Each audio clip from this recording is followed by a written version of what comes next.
Hello, this is Avinash और मैं आप लोगों का वेलकम करता हूं मेरे इस यूट्यूब चैनल इनारा में, जहां पर हम क्या करते हैं, फ़िज़िक्स को थोड़ा आसान बनाने की कोशिश करते हैं।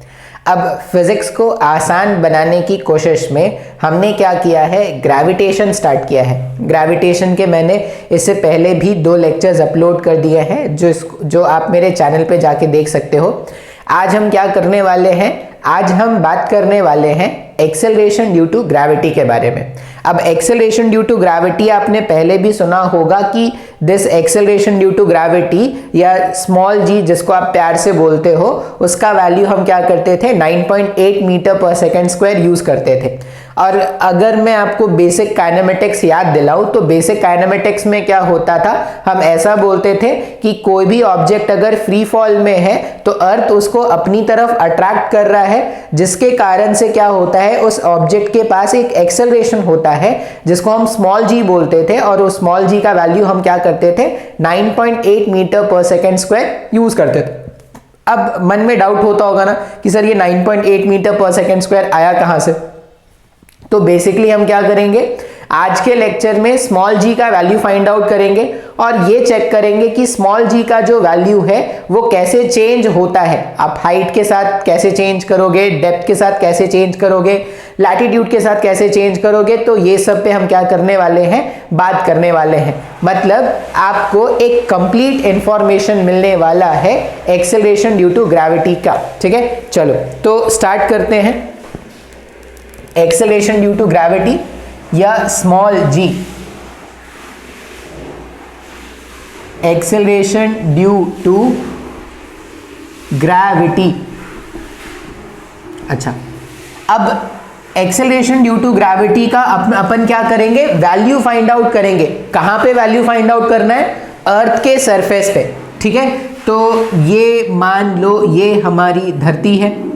ठीक है, अब ये धरती का center, let R E be the radius of earth, और ये जो अर्थ है इस अर्थ का मास कितना है, एम ई। अब आप देखोगे इस पूरे लेक्चर में, आप देखोगे जहां पर भी आपको एक्सेलरेशन ड्यू टू ग्रेविटी का वैल्यू फाइंड आउट करना है, वहां पर हम क्या करेंगे, वहां पर एक पॉइंट मास m लाके प्लेस कर देंगे। तो इस बार मैं एक्सेलरेशन ड्यू टू ग्रेविटी का वैल्यू फाइंड आउट करना चाहता हूं at surface, g at surface of earth, g at surface of earth। अर्थ के सरफेस पे अपन अपने को क्या करना है, एक्सेलरेशन ड्यू टू ग्रेविटी का वैल्यू फाइंड आउट करना है। तो जहां पर भी एक्सेलरेशन ड्यू टू ग्रेविटी का वैल्यू फाइंड आउट करना है, वहां पे क्या करेंगे, एक पॉइंट m मास को लाकर प्लेस कर देंगे। अब इस पॉइंट m मास पे जो भी नेट फोर्स लगने वाला है उसके बारे में बात करते हैं। तो हम क्या करते हैं, हम ऐसा बोलते हैं कि किसी भी ऑब्जेक्ट को अर्थ क्या कर रहा है, अपनी तरफ अट्रैक्ट कर रहा है, और अर्थ किसी भी ऑब्जेक्ट को अपनी तरफ जिस फोर्स से अट्रैक्ट करता है उस फोर्स को उस ऑब्जेक्ट का वेट कहते हैं। तो अगर मुझे इस ऑब्जेक्ट का वेट लिखना है, स्मॉल m मास वाले ऑब्जेक्ट का अगर मैं वेट लिखना चाहता हूं, तो वेट को क्या लिखेंगे, mass of the object into acceleration due to gravity. इस पॉइंट पे अर्थ के सरफेस पे एक्सेलरेशन ड्यू टू ग्रेविटी का जो वैल्यू उसको स्मॉल जी लिख दिया। ठीक है, फिर हम क्या जानते हैं कि इस पूरे यूनिवर्स में ऐसा कोई भी 2 ऑब्जेक्ट जिनके पास मास है वो क्या कर रहे हैं, एक दूसरे पे फोर्स अप्लाई कर रहे हैं। तो अगर ये अर्थ और ये स्मॉल m मास के बारे में बात करें तो दोनों के बीच में एक फोर्स ऑफ ग्रेविटेशन होगा, और फोर्स ऑफ ग्रेविटेशन का जो फॉर्मूला होता है, तो force on small m because of अर्थ, अगर मुझे ये लिखना है ग्रेविटेशनल फोर्स, तो मैं क्या लिखूंगा, capital G, mass of first object, mass of second object divided by separation का स्क्वायर। अर्थ के सेंटर से ये जो m मास वाला जो ऑब्जेक्ट था वो अर्थ के रेडियस के बराबर होगा सेपरेशन, तो सेपरेशन का स्क्वायर। अब if this is equation 1 and this is equation 2, तो इक्वेशन 1 और इक्वेशन 2 को अगर आप ध्यान से देखोगे तो स्मॉल m पर हम क्या कर रहे हैं, अर्थ के कारण से फोर्स लिख रहे हैं। अब स्मॉल m पे अर्थ के कारण से पहला जो फोर्स लिखा वो वेट है, और स्मॉल m पे अर्थ के कारण जो दूसरा फोर्स लिख रहे हैं वो ग्रेविटेशन है। तुम अगर लॉजिकली सोचोगे तो वेट भी अर्थ अप्लाई कर रहा है स्मॉल m के ऊपर और ये फोर्स ऑफ ग्रेविटेशन भी अर्थ अप्लाई कर रहा है स्मॉल m के ऊपर। इसका मतलब वेट और ये फोर्स दोनों एक ही बात है। तो अगर इक्वेशन 1 और इक्वेशन 2 का लेफ्ट हैंड साइड मैच कर रहा है, इसका मतलब इनका जो राइट हैंड साइड है वो भी मैच करना चाहिए। तो स्मॉल m इंटू जी ये इक्वल हो जाएगा capital G mass of earth mass of object divided by RE का स्क्वायर। अब जो भी कैंसिल कर सकते हो, तुम्हें जो भी लगे कि सर ये कैंसिल किया जा सकता है, उसको गायब कर दो। तो पहली फुर्सत में इस m को इस m से क्या कर देंगे, गायब कर देंगे। जैसे ही आप गायब कर दोगे तो आपके पास एक इक्वेशन आ जाएगा। क्या आएगा, small g is equal to capital G mass of earth divided by radius of earth का स्क्वायर। अब समय के साथ आप देखोगे, जब आप इस ग्रेविटेशन वाले चैप्टर के अच्छे खासे न्यूमेरिकल्स लगा लोगे ना, तो आप देखोगे कि कैपिटल G यूनिवर्सल कांस्टेंट है, इसका वैल्यू तो याद रखना ही है। समय के साथ आपको अर्थ का मास और अर्थ का रेडियस भी याद हो जाएगा। अब क्या क्या वैल्यूज होता है, तो अगर मैं स्मॉल g का वैल्यू फाइंड आउट करना चाहता हूं तो मैं ये सारे वैल्यूज को सब्स्टिट्यूट कर दूंगा। कैपिटल G का वैल्यू कितना है, capital G is 6.67 into 10 to the power -11। Mass of earth कितना होता है, 6 into 10 to the power 24 kgs divided by earth का रेडियस जो है वो है 64,000 किलोमीटर्स। इस 64,000 किलोमीटर्स को अगर आप मीटर में कन्वर्ट करोगे तो it can be written as 6.4 into 10 to the power 6 metres. अब रेडियस का स्क्वायर करना है तो यहाँ पे हम एक स्क्वायर लगा देंगे। अब तुम इसको कैसे, तुम्हारी जैसी मर्जी है, तुम वैसे सॉल्व करो। तुम सारे नंबर वाले टर्म्स को एक साथ सॉल्व कर लो, पावर वाले टर्म को एक साथ सॉल्व कर लो। इन सबको जब तुम सॉल्व कर लोगे तो g का जो वैल्यू तुमको मिलेगा वो 9.87 मीटर पर सेकेंड स्क्वायर के बराबर होगा। अब ये एक ऐसा डेरिवेशन है या एक ऐसा क्वेश्चन है जिसका आंसर आपको पहले से पता है, तो इसको सॉल्व करने में अपना कीमती समय व्यर्थ नहीं करेंगे। क्या करेंगे, डायरेक्टली इतना लिखेंगे और स्मॉल g का वैल्यू लिख देंगे। तो इस तरह से आप क्या कर सकते हो, एक्सेलरेशन ड्यू टू ग्रेविटी का वैल्यू फाइंड आउट कर सकते हो ऑन द सरफेस ऑफ अर्थ। अच्छा, आई होप ये डेरिवेशन आपको समझ में आया होगा। अच्छा, अब तुम बोलोगे सर ये डेरिवेशन तो क्लास 9th में भी हमारे टीचर ने हमको कराया था, तो आपने कुछ नया क्या बताया सर इसमें। अब इसमें नया क्या है, तो नया आप ये जान लो कि ये जो फॉर्मूला मैंने लिखा है ना, g is equal to capital G mass of earth divided by radius of earth का स्क्वायर, आप इसको जनरलाइज कर सकते हो। जनरलाइज कर सकते हो मतलब अब ऐसा जरूरी थोड़ी है कि एक्सेलरेशन ड्यू टू ग्रेविटी जो है वो सिर्फ अर्थ के लिए पॉसिबल है और बाकी प्लैनेट्स के लिए नहीं पॉसिबल है, वो सारे प्लैनेट्स के लिए हो सकता है। तो अगर मैं किसी भी प्लैनेट का एक्सेलरेशन ड्यू टू ग्रेविटी का वैल्यू फाइंड आउट करना चाहता हूं तो मैं लिखूंगा capital G into mass of that planet divided by radius of planet का स्क्वायर। जिस प्लैनेट के लिए आपको ये फाइंड आउट करना है, आप उस प्लैनेट का मास सब्स्टिट्यूट करो, उस प्लैनेट का रेडियस सब्स्टिट्यूट करो, कैपिटल G यूनिवर्सल कांस्टेंट है, सब जब वैल्यू पुट कर दोगे तो आपको उस प्लैनेट का एक्सेलरेशन ड्यू टू ग्रेविटी मिल जाएगा। अच्छा, अब शायद तुमने सुन रखा होगा कि acceleration due to gravity on the surface of moon is exactly 1/6 of acceleration due to gravity on the surface of earth. Earth के सरफेस पे एक्सेलरेशन ड्यू टू ग्रेविटी का जो वैल्यू होता है उसका 1/6 एक्सेलरेशन ड्यू टू ग्रेविटी का value होगा on the surface of moon. अब अगर ये नहीं सुन रखा होगा तो ये बात तो जरूर सुन रखा है। क्या सुना है सर, ये जो इक्वेशन मैंने लिखा है, इस इक्वेशन में अगर मैं मास से मल्टीप्लाई कर दूं, ऑब्जेक्ट के मास से मल्टीप्लाई कर दूं, तो mass into acceleration due to gravity ये हो जाएगा weight on the surface of moon is equal to weight on the surface of earth divided by 6। ये बात तो 100% आपको आपके स्कूल टीचर ने बताया होगा। क्या बताया है कि किसी भी ऑब्जेक्ट का जो वेट मून पे होगा वो अर्थ के वेट का 1/6 होता है, ये बताया जाता है। जैसे अगर एक सिंपल सा क्वेश्चन बताया जाए कि किसी ऑब्जेक्ट का वेट मून के सरफेस पे 600 न्यूटन का है, तो अर्थ के सरफेस पे उसका वेट कितना होगा? तो अगर मून के सरफेस पे 600 है तो अर्थ के सरफेस पे वो 3600 न्यूटन का हो जाएगा। तो अगर किसी को ऐसा लगता है कि सर उसका वेट बहुत ज्यादा है, वो क्या करेगा, मून के सरफेस पे चला जाएगा, तो फील गुड वाली फीलिंग वहां पे आएगी। तो आई होप ये डेरिवेशन सबको समझ में आया है। एक और इंपॉर्टेंट बात जो आप यहां पे याद रखना, ये हमने जब अर्थ के लिए फाइंड आउट किया था तो small g is equal to capital G mass of earth divided by radius of earth का स्क्वायर आया था, ठीक है। अब इस इक्वेशन को आप ऐसा भी लिख सकते हो, GRE square is equal to capital G mass of earth. इसका क्या मतलब है? आप डेरिवेशन देखोगे, हम जब अभी आगे डेरिवेशंस करेंगे बहुत सारे, तो वहां पे कैपिटल G इंटू एमई को ना acceleration due to gravity into radius of earth के स्क्वायर से रिप्लेस करेंगे। तो आप इसको भी क्या कर सकते हो, याद रखोगे, क्योंकि ये डेरिवेशन में क्या होने वाला है, काम आने वाला है। अब क्या करेंगे, एक्सेलरेशन ड्यू टू ग्रेविटी का वैल्यू कैसे चेंज करेगा, मतलब हाइट के साथ कैसा वेरिएशन होगा, डेप्थ के साथ कैसा वेरिएशन होगा, लैटिट्यूड के साथ कैसा वेरिएशन होगा। तो कुछ डेरिवेशंस बताऊंगा, कुछ क्वेश्चंस बताऊंगा, तो एक एक करके हम क्या करते हैं, सॉल्व करना स्टार्ट करते हैं। सबसे पहले हम क्या करने वाले हैं, बात करने वाले हैं वेरिएशन इन VARIATION, हाँ, variation in acceleration due to gravity, variation in acceleration due to gravity due to height.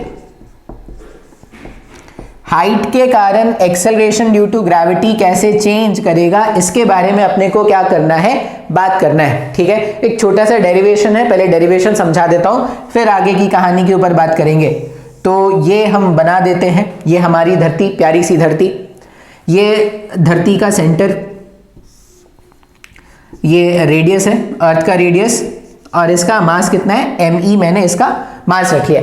फिर से मैंने आपको बताया था, जब भी आपको जहां पर भी आपको एक्सेलरेशन ड्यू टू ग्रेविटी का वैल्यू फाइंड आउट करना है ना, आप वहां पे क्या करो, एक पॉइंट मास लाके प्लेस कर दो, और वो पॉइंट मास जो फोर्स एक्सपीरियंस करेगा उसको फाइंड आउट कर लो। वहां से आपको क्या मिलेगा, एक्सेलरेशन ड्यू टू ग्रेविटी का वैल्यू मिल जाएगा जिस पॉइंट पर आप कैलकुलेट करना चाहते हो। तो मान लेते हैं कि अर्थ के सरफेस से h हाइट ऊपर, अब ये अर्थ के सरफेस से h हाइट ऊपर में इधर भी जा सकता था, इधर भी जा सकता था, इधर भी जा सकता था, कहीं पर भी जा सकता था, हर जगह एक जैसा ही वैल्यू है, हर जगह वैल्यू सेम रहेगा, तो परेशान नहीं होना है। तो अर्थ के सरफेस से h हाइट ऊपर एक पॉइंट है जहां पर अपने को एक्सेलरेशन ड्यू टू ग्रेविटी का वैल्यू फाइंड आउट करना है।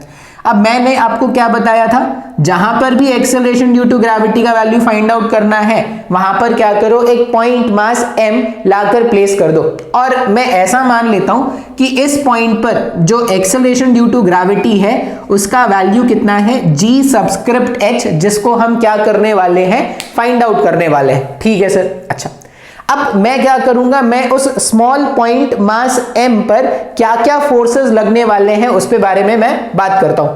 तो सबसे पहला फोर्स जो मैं दिखाऊंगा वो होगा उस ऑब्जेक्ट का वेट। अब हम क्या जानते हैं, किसी भी ऑब्जेक्ट को अर्थ अपनी तरफ अट्रैक्ट कर रहा है, अपने सेंटर की तरफ अट्रैक्ट कर रहा है, और जिस फोर्स से अर्थ किसी भी ऑब्जेक्ट को अपनी तरफ अट्रैक्ट करता है उस फोर्स को उस ऑब्जेक्ट का वेट कहते हैं। तो अगर मुझे उस स्मॉल m मास का वेट लिखना है तो मैं क्या लिखूंगा, mass of the object into acceleration due to gravity at that position. उस पर्टिकुलर पॉइंट पे वेट जानना था, तो इस पर्टिकुलर पॉइंट पर एक्सेलरेशन ड्यू टू ग्रेविटी का क्या वैल्यू है वो मैंने सब्स्टिट्यूट कर दिया, तो मैंने उसको कितना लिख दिया, mgh, ठीक है। Suppose this is our equation number 1।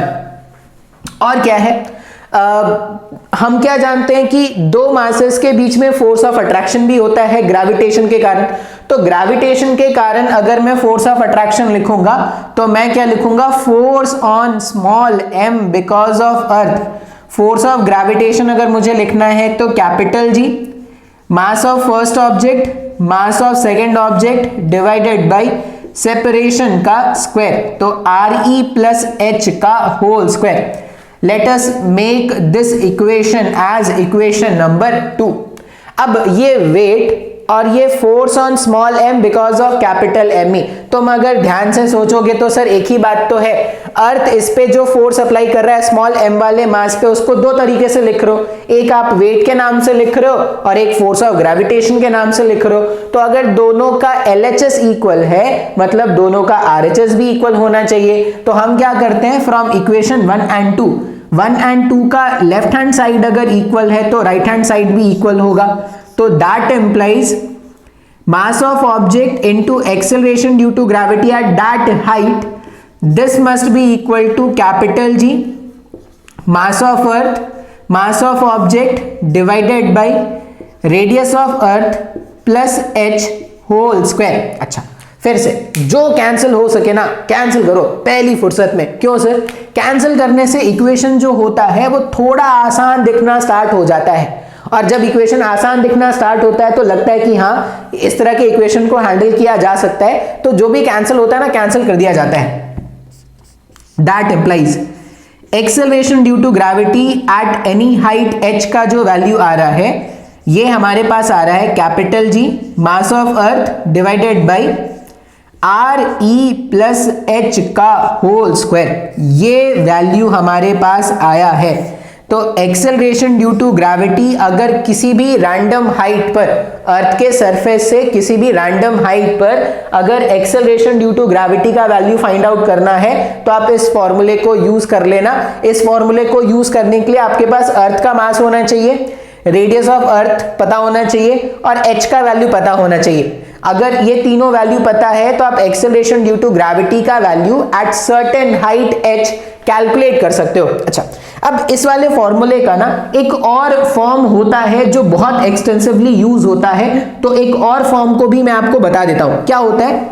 Capital GME। इस कैपिटल GME को आप क्या कर सकते हो, कैपिटल GME को स्मॉल g मतलब ये मैंने इससे पहले वाले डेरिवेशन में बताया था, capital GME is equal to small g RE square.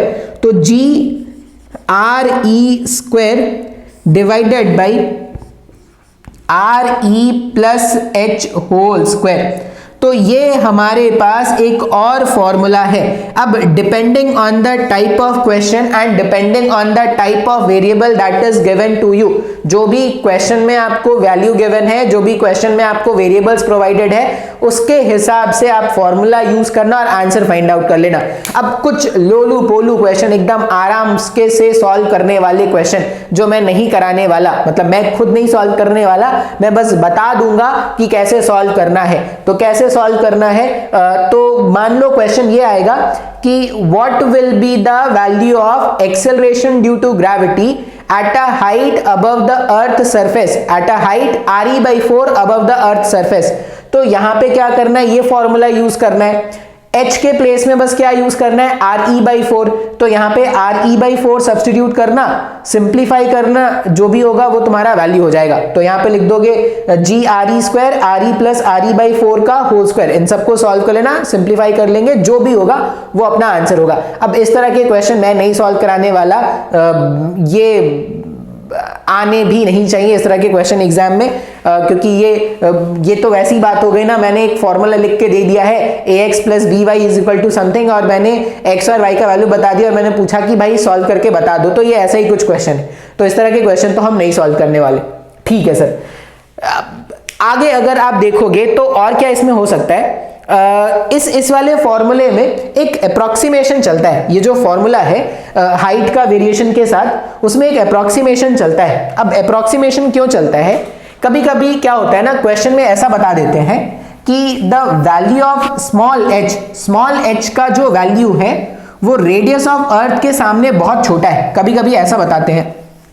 ठीक है, तो अगर बहुत छोटा है तो फॉर्मूले का एक अप्रोक्सीमेट फॉर्मूला बनाया जाता है।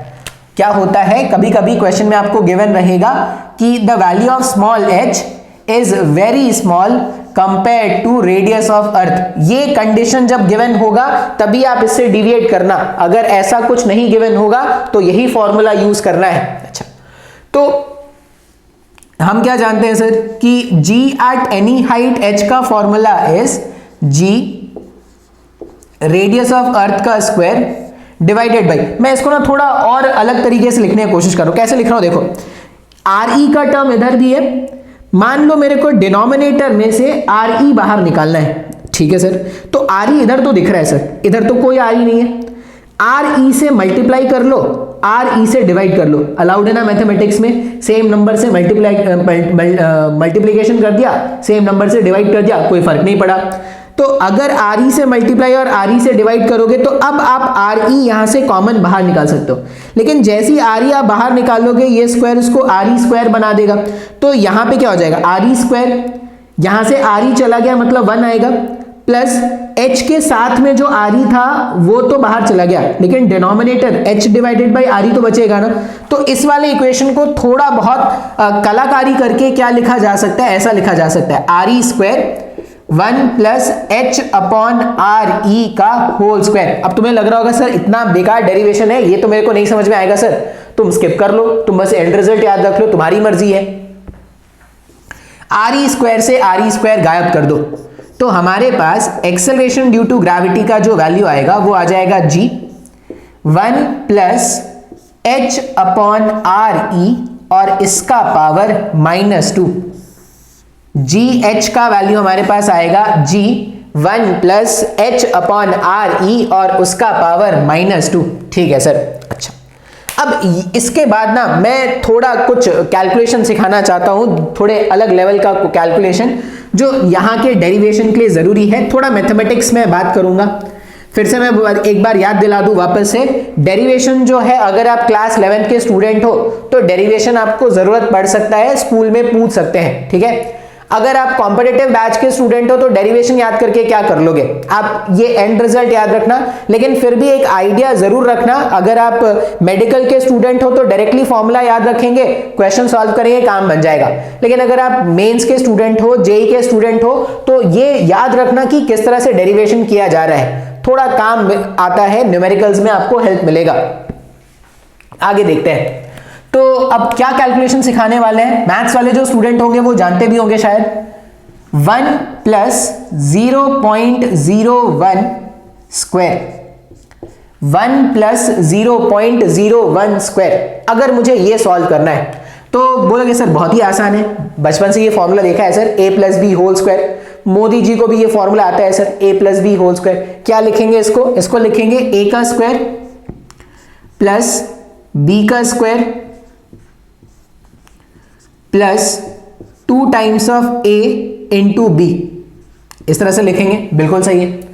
अब 1 के सामने 0.01 छोटा है, ठीक है सर, 1 के सामने 0.01 छोटा है, लेकिन 1 के सामने 0.01 का स्क्वायर तो बहुत ही ज्यादा छोटा हो जाएगा ना, 0.01 का स्क्वायर हो जाएगा 0.0001।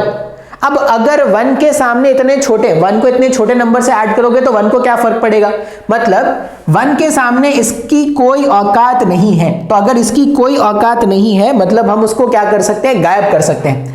तो अगर आप इसको गायब कर दोगे तो 1 प्लस 0.01 का जो स्क्वायर है मैं उसको डायरेक्टली ये लिख सकता हूं क्या, 1 प्लस 2 टाइम्स 0.01, ठीक है सर, लिखा जा सकता है, बिल्कुल सही है, ठीक है। एक और एग्जांपल देखते हैं, 1 प्लस 0.01 का क्यूब। फिर भी बोलोगे सर ये भी तो बचपन में सीखा था, a cube plus b cube plus 3a square b plus 3b square a, ठीक है, अप्लाई कर देते हैं। a क्यूब मतलब 1 का क्यूब प्लस b क्यूब 0.01 का क्यूब प्लस 3a स्क्वायर मतलब 1 का square into b plus 3b square मतलब 0.01 का स्क्वायर इंटू a। अब वापस से अगर देखोगे तो 0.01 का क्यूब आ रहा है, सर ये तो बहुत छोटा है, 0.01 का जो क्यूब है 1 के सामने कुछ नहीं है, इसको गायब कर सकते हैं। तो ये पूरे टर्म को मैंने गायब कर दिया। 0.01 का स्क्वायर जो है ये भी गायब किया जा सकता है, तो आप देखोगे कि 1 प्लस 0.01 का जब क्यूब सॉल्व किया तो ये अप्रोक्सीमेटली कितने के बराबर आ जा रहा है, ये इक्वल आ जा रहा है 1 प्लस 3 इंटू 0.01 के।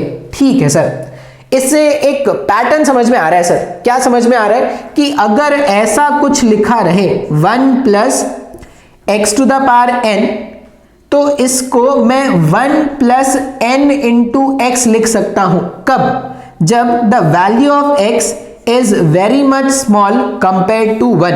अब अगर ये पैटर्न तुमको नहीं दिखा, अगर ये पैटर्न तुमको नहीं दिखा तो तुम इसको एज अ फॉर्मूला याद रख लेना। क्या याद रखोगे कि 1 plus x to the power n को मैं simply 1 plus n into x लिख सकता हूं। कब? जब x के सामने या 1 के सामने x की जो औकात होगी वो कुछ नहीं होगी, तब आप ऐसा कर सकते हो। अब ये क्यों सिखाया है सर? ये इसलिए सिखाया गया है क्योंकि आप यहां पे देखो, यहां के बाद जहां पर हमने दुनिया रोकी थी थोड़े टाइम के लिए, यहां पर अगर आप देखोगे तो 1 प्लस, एक तो h पहले ही बहुत छोटा है re के सामने, और ऊपर से इसको re से और डिवाइड कर दिया। ठीक है, re से और डिवाइड कर दिया तो h अपॉन re तो और ज्यादा छोटा हो गया सर। तो अगर h अपॉन re और ज्यादा छोटा हो गया तो ये बिल्कुल वैसी ही कहानी के जैसा है। तो जो भी पावर होता है वो सामने आके मल्टीप्लाई हो जाता है। क्या देखो, 1 प्लस एक्स का पावर एनीथिंग हो जाए, कुछ भी हो जाए, ये तो मैंने कुछ एग्जांपल लिया था। आप जनरलाइजेशन क्या याद रखोगे? 1 plus x to the power anything, तो this n power will come in the front if the value of x is very much small compared to 1। ठीक है सर, तो अगर ये बात सही है, अगर ये आपने जो मैथमेटिक्स में लिखा है, अगर ये बात सही है तो हम क्या बोल सकते हैं? हम क्या बोलेंगे? That implies this gh is equal to g1 minus 2h, power को सामने ला दिया, 2h डिवाइडेड बाई re। अब ये हमारे पास तीसरा फॉर्मूला है, वेरिएशन ऑफ हाइट का तीसरा फॉर्मूला। अब तुम बोलोगे सर बहुत कंफ्यूजन हो रहा है, सर बहुत भारी कंफ्यूजन हो रहा है। क्यों भारी कंफ्यूजन हो रहा है? क्योंकि एक तो मन में कुछ लोग पहले ही डाउट बना के बैठे होंगे कि सर पूरा काइनेमेटिक्स पढ़ा था, पूरा काइनेमेटिक्स पढ़ा था, वहां पर तो कहीं पर भी आपने नहीं बोला कि g का जो वैल्यू होगा वो चेंज कर सकता है। पूरे काइनेमेटिक्स में g का वैल्यू 9.8 लेके भर भर के क्वेश्चन सॉल्व करा दिया सर। थोड़ा बहुत कॉन्फिडेंस आया था कि काइनेमेटिक्स तो सीख लिया। अब आज आप बोलते हो कि सर g का जो वैल्यू है वो क्या है? g का वैल्यू चेंज करता है। अब ये कैसे हुआ सर? और उसमें भी आप क्या कर रहे हो? 2-3 फॉर्मूले बता रहे हो। तो मेरे को कैसे पता चलेगा सर कि किस समय कौन सा फॉर्मूला यूज करना है? क्या मैं ये मान लूं कि g का वैल्यू कांस्टेंट है, या मैं ये मान लूं कि g का वैल्यू चेंज करेगा? और अगर मैं ये मान लेता हूं कि g का वैल्यू चेंज कर रहा है तो कौन सा फॉर्मूला कब यूज करेंगे? सर बहुत कंफ्यूजन हो रहा है। उन सारे कंफ्यूजन को दूर करने के लिए आपको क्या करना पड़ेगा? कुछ बातों का ज्ञान या कुछ बातों को ध्यान में रखना पड़ेगा। ठीक है, क्या है सर? क्या है वो बातें? तो मैं थोड़ा स्पेस क्रिएट कर लूं, फिर मैं आपको बताता हूं क्या है वो बातें। तो जिन बातों के बारे में बात कर रहा हूं वो क्या है? अगर ये जो h का वैल्यू है, अर्थ के सरफेस से जो हाइट है, अगर ये 0 से लेके कोई 10 किलोमीटर के रेंज तक है, 0 से लेके 10 किलोमीटर तक के रेंज तक का कोई है, तो यहां पे no variation in g, no variation in g। अब तुम याद रखो, काइनेमेटिक्स के जब क्वेश्चन सॉल्व करते थे तो कितना ही हाइट फेंक लेते थे भाई। तुम ऑब्जेक्ट को कितना ही ऊपर फेंक लेते थे, या ऑब्जेक्ट को कितने ऊपर से ड्रॉप करा देते थे? 100 मीटर, 200 मीटर, बहुत मन किया तो 1000 metre, 2000 metre, 5000 metre, 1 kilometre, 2 kilometre, इससे ज्यादा हाइट से ड्रॉप कराते थे क्या? या इससे ज्यादा ऊपर फेंकते थे क्या? नहीं सर, नहीं फेंकते थे। तो जब 0 से 10 किलोमीटर का वेरिएशन होगा ना स्मॉल h का, तब g का वैल्यू क्या है? कांस्टेंट है। इस रेंज में आप g का वैल्यू कांस्टेंट रखना, कोई वेरिएशन मत करना। ठीक है, फिर और क्या याद रखना है?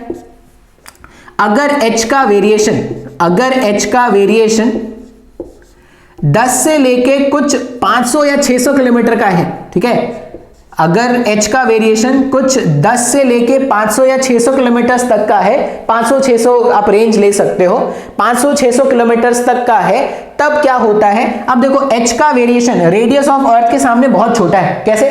Radius of earth is 6400 kilometre, और अगर मैं 500 किलोमीटर के बारे में बात कर रहा हूं ना, तो 6400 किलोमीटर के सामने अगर ये 640 किलोमीटर होता तो 640 किलोमीटर रेडियस ऑफ अर्थ का 10% होता, तो ये कोई 7-8% है 500 किलोमीटर। तो इतना छोटा h के वेरिएशन में आप क्या करोगे, ये फॉर्मूला यूज कर सकते हो, छुटकू वाला फॉर्मूला। तो यहां पे क्या करेंगे, will be using this formula, GH is equal to G 1 minus 2H divided by RE। Next में क्या है, अगर h का वैल्यू 500 किलोमीटर से कुछ भी ज्यादा है, अगर h का वैल्यू 500 किलोमीटर से कुछ भी ज्यादा है, तो आप क्या करोगे, जो फाइनल फॉर्मूला है वो यूज करोगे। तो GH इज इक्वल टू, या तो आप ऐसा लिख दो, GRE divided by RE plus H, GRE square RE plus H का होल स्क्वायर, या आप इसको GRE स्क्वायर को कैपिटल G ME से भी रिप्लेस कर सकते हो। तो ये तो रहा डेरिवेशन जो स्कूल में काम आएगा, और ये वो पॉइंट है जो कॉम्पिटिटिव एग्जाम्स के क्वेश्चन को सॉल्व करने में काम आएगा। तो आई होप ये कहानी तुमको समझ में आई होगी कि किस समय कौन सा फॉर्मूला यूज करना है। तो अगर तुमको क्वेश्चन ऐसा मिलता है कि अर्थ के सरफेस से 500 किलोमीटर ऊपर एक्सेलरेशन ड्यू टू ग्रेविटी का वैल्यू क्या है ये बता दो, तो तुम ये फॉर्मूला यूज करना। लेकिन अगर तुमको पूछा गया कि अर्थ के सरफेस से RE/2 पर, radius of earth divided by 2 के हाइट पर एक्सेलरेशन ड्यू टू ग्रेविटी का वैल्यू क्या है, तो आप ये फॉर्मूला यूज करोगे। तो आई होप आपको ये समझ में आ गया होगा कि किस समय कौन सी कहानी का हेल्प अपने को लेना है। ठीक है सर, तो ये क्या था, ये था variation in acceleration due to gravity with height. अगर हाइट को चेंज करेंगे तो एक्सेलरेशन ड्यू टू ग्रेविटी में कैसे चेंज आएगा, ये मैंने आपको बताया। याद रखना, अर्थ के सरफेस से जितना ऊपर जाओगे ना, एक्सेलरेशन ड्यू टू ग्रेविटी का वैल्यू उतना ही कम होता जाएगा। ओके, नेक्स्ट में क्या करेंगे सर, नेक्स्ट में अब हम बात करेंगे variation in acceleration due to gravity, variation in acceleration due to gravity with depth. तो पुराने को डिलीट करते हैं, नए को लेके आते हैं। Variation in acceleration due to gravity, variation in acceleration due to gravity due to depth, या with depth, due to depth नहीं लिखते हैं, विथ डेप्थ लिख देते हैं, विथ डेप्थ। ठीक है, अब कौन से हम इंग्लिश के टीचर हैं कि हम यहाँ पे प्रेपोजिशन और एडजेक्टिव और सुपरनाउन ये सब देखेंगे, जो मन में आएगा वो लिखेंगे। समझ में आना है तो ठीक है, नहीं तो चैनल्स की भरमार है भाई साहब, आपको जहां अच्छा लगे वहां देखना। Variation in g with depth. अच्छा भाई साहब, मान लिया जाए ये हमारी धरती है, ठीक है, वापस से हमने क्या कर दिया, अपनी धरती को बना दिया। अब धरती का कुछ पुरानी बातों से हेल्प ले लेते हैं। Radius of earth is RE और इसका मास कितना है, ME है। ठीक है, अब मान लो अर्थ के सरफेस से D डेप्थ नीचे, अर्थ के सरफेस से D डेप्थ नीचे अपने को एक्सेलरेशन ड्यू टू ग्रेविटी का वैल्यू फाइंड आउट करना है। ठीक है सर, तो जहां पर भी value of acceleration due to gravity find out करना होता है, वहां पे क्या करते हैं सर, वहां पर एक पॉइंट मास m लाके प्लेस कर देते हैं, और इस m पे क्या फोर्स लग रहा है उसको एनालाइज करते हैं। उसको एनालाइज करने से जो भी मिलता है वहां से अपना एक्सेलरेशन ड्यू टू ग्रेविटी का वैल्यू मिल जाता है। तो मैं क्या कर रहा हूं ना, मैं क्वेश्चन को सॉल्व करने के लिए, अब देखो डेरिवेशन करने के लिए ना कुछ पर्टिकुलर स्टेप्स होते हैं जो मानने पड़ते हैं।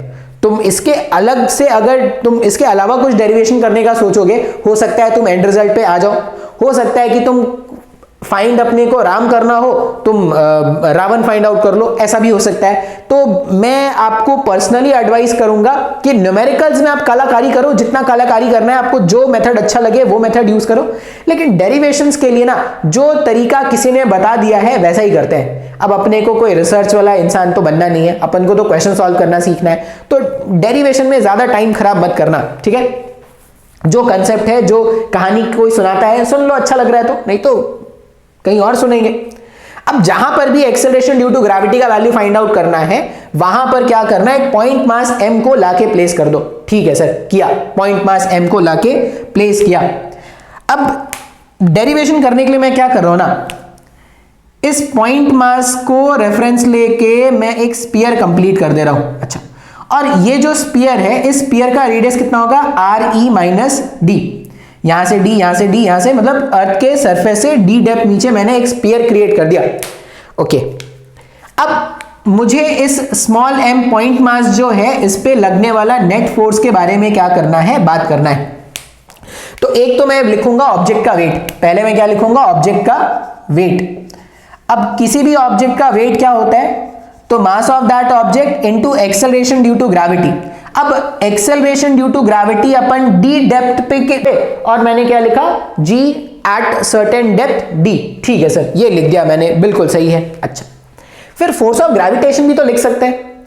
अब force of gravitation find out करने के लिए अगर मुझे ये फाइंड आउट करना है, force on small n because of mass of earth, ये सॉल्व करने के लिए ना, ये सॉल्व करने के लिए मैं अपने क्वेश्चन को, मैं अपने अर्थ के मास को दो पार्ट में डिवाइड कर रहा हूं। क्यों डिवाइड कर रहा हूं, मैं आपको कहानी समझा दूंगा। मैं ऐसा लिख रहा हूं, force on m point mass m because of shaded region, वो जो मैंने रेड से शेड करके रखा है, force on m because of shaded region plus force on m because of outside shell, because of outside shell. मैंने इस तरह से क्या कर दिया, ब्रेक करके लिख दिया। सुपरपोजिशन प्रिंसिपल मैंने इससे पहले वाले लेक्चर में समझाया है। तो मेरे को अगर m ब्लॉक पे नेट फोर्स कैलकुलेट करना है अर्थ के कारण, तो मैंने इसको दो पार्ट में डिवाइड कर दिया। तुम सोचोगे सर ऐसा क्यों कर रहे हो सर, ऐसा करने से आपको क्या फायदा मिल रहा है सर, कैलकुलेशन बढ़ा के आपको क्या मिल जाएगा सर। तो यहां पे ना एक शेल थ्योरम होता है। अब ये शेल थ्योरम एक्चुअल में इलेक्ट्रोस्टैटिक्स में से रिलेट कराते हैं। ऐसा वो बोलते हैं कि कंडक्टर के अंदर जो इलेक्ट्रिक फील्ड होता है वो जीरो होता है, तो कंडक्टर के अंदर अगर कोई चार्ज रख दोगे तो कंडक्टर के अंदर वो जो चार्ज है वो नेट फोर्स जीरो एक्सपीरियंस करता है। तुमको इतना भारी भरकम अभी नहीं सोचना है, क्योंकि शायद क्लास 11th वाले स्टूडेंट भी ये लेक्चर देखें। तो क्लास 11th वाले स्टूडेंट ये लेक्चर देखेंगे तो उनको रेफरेंस लेते हुए मैं बस इतना बोलूंगा, आप ये याद रखना कि ये जो m पॉइंट मास मैंने यहां पे रखा है ना, वो आउटसाइड शेल के कारण जो फोर्स एक्सपीरियंस करेगा वो क्या हो जाएगा, जीरो हो जाएगा। या इसको जनरलाइज कर लो कि एक शेल है अगर, और उस शेल के अंदर जो कैविटी है, कैविटी में आप कोई भी पॉइंट m मास रख दो तो कैविटी वाला जो मास है ना वो आउटसाइड शेल के कारण कोई भी नेट फोर्स एक्सपीरियंस नहीं करेगा। इसको हम शेल थ्योरम बोलते हैं। तो अगर ये m मास आउटसाइड शेल के कारण कोई फोर्स एक्सपीरियंस नहीं करेगा, इसका मतलब जो small m mass force experience करेगा वो शेडेड रीजन के कारण होने वाला है। अब शेडेड रीजन के कारण अगर आपको फोर्स कैलकुलेट करना है तो आपको फाइंड आउट करना पड़ेगा शेडेड रीजन का मास। अब वो कैसे कैलकुलेट करेंगे सर, शेडेड रीजन का मास कैलकुलेट करने के लिए अपन फाइंड आउट करते हैं density of earth, density of अर्थ। अब ऐसा कुछ ना तुमको मॉडर्न फिजिक्स में भी आएगा, न्यूक्लियस की डेंसिटी वगैरह फाइंड आउट करेंगे, या नॉर्मल ऐसा समझ लो कि डेंसिटी अगर फाइंड आउट करना है तो डेंसिटी का मतलब क्या होता है, mass of that object divided by volume. अब अर्थ को अगर स्फेरिकल शेप का मान लिया जाए तो अर्थ का जो वॉल्यूम हो जाएगा वो कितना हो जाएगा, 4/3 पाई RE क्यूब हो जाएगा। तो density of earth is equal to mass of earth divided by volume 4/3 pi RE cube. इस तरह से अपन ने क्या कर दिया, अर्थ के डेंसिटी को लिख दिया। अब ये जो डेंसिटी ऑफ अर्थ है ना, ये भी इंपॉर्टेंट है। आप देखोगे क्वेश्चन में आपको डेंसिटी पे बेस्ड क्वेश्चन मिलेगा, तो ये याद रखना है। अच्छा भाई साहब, अब एक बार मेरे को डेंसिटी मिल गया और मेरे को ये शेडेड रीजन का मास कैलकुलेट करना है। तो शेडेड रीजन का mass of shaded region, mass of shaded region कैसे लिखेंगे सर, अगर you want to calculate the mass of shaded region, कुछ नया मत करो। क्या करो, डेंसिटी आपको पता है, डेंसिटी को इतने वॉल्यूम से क्या करो, मल्टीप्लाई कर दो। तो डेंसिटी ऑफ अर्थ कितना था, डेंसिटी ऑफ अर्थ था मास of earth 4/3 pi RE cube. इसको शेडेड रीजन के वॉल्यूम से मल्टीप्लाई कर देते हैं। शेडेड रीजन का वॉल्यूम क्या होगा सर, शेडेड रीजन भी तो स्फीयर है, तो 4/3 पाई, बस इसका जो रेडियस है वो RE माइनस D हो जाएगा और इसका क्यूब, इसका जो रेडियस है वो RE माइनस D है और इसका क्यूब।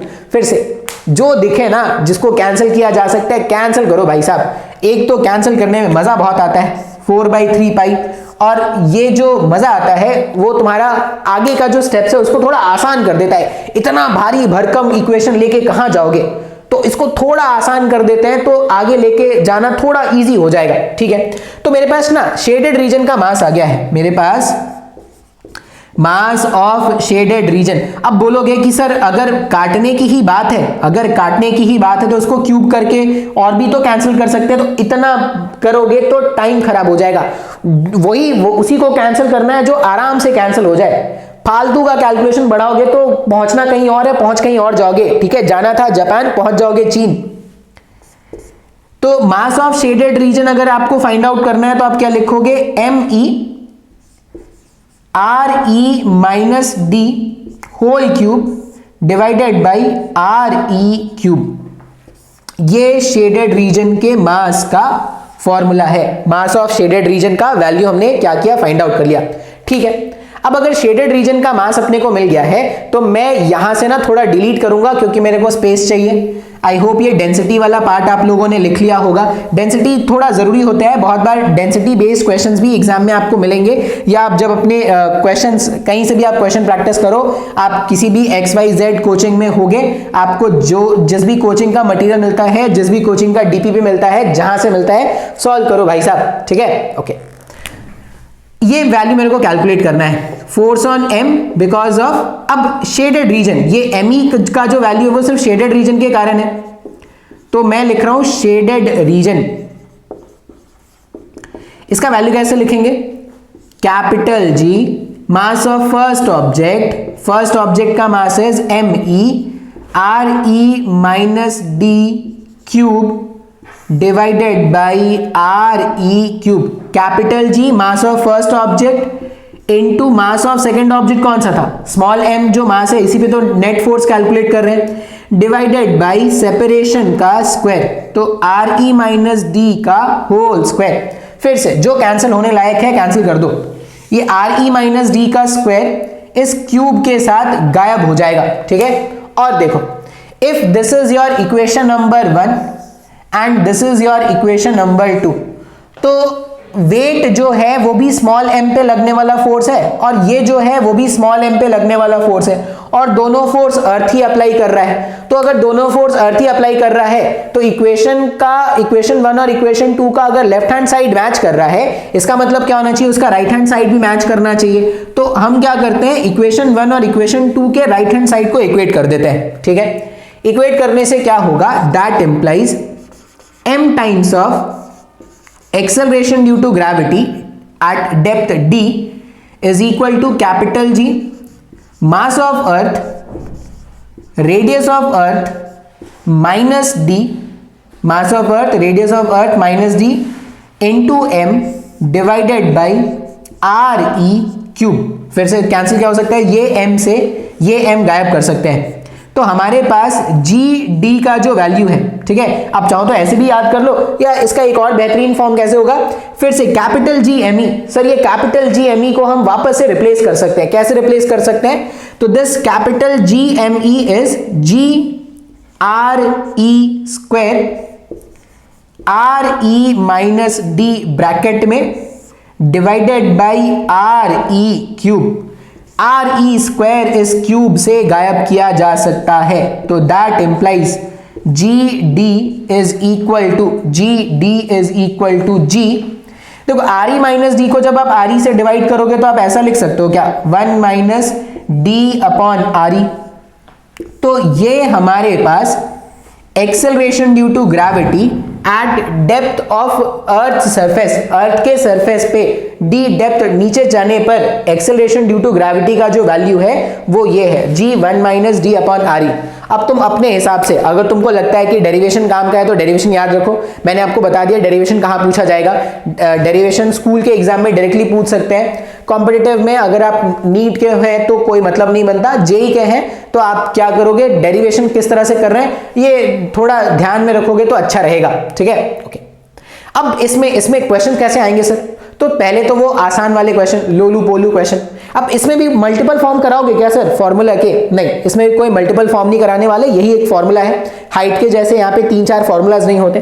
अब लोलू पोलू क्वेश्चन क्या होगा सर, इसमें आसान वाला जो क्वेश्चन है ये पूछेंगे कि अर्थ के सरफेस से RE/2 डेप्थ पर एक्सेलरेशन ड्यू टू ग्रेविटी का वैल्यू बता दो।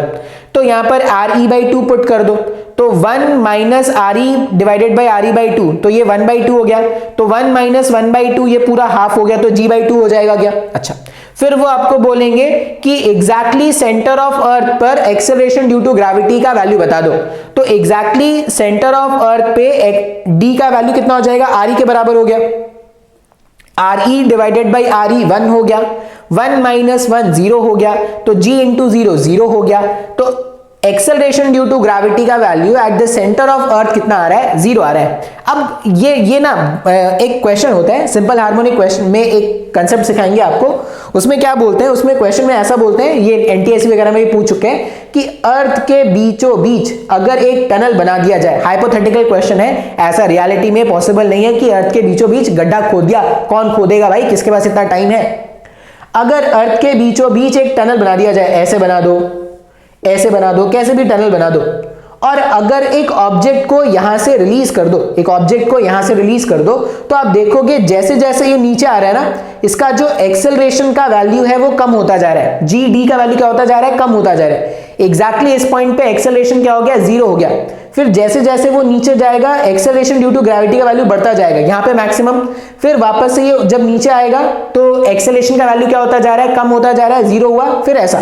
तो ये क्या करेगा, टू एंड फ्रो मोशन इस तरह से कंटिन्यू करेगा, जिसका मीन पोजीशन यहाँ पे सेंटर पे होगा।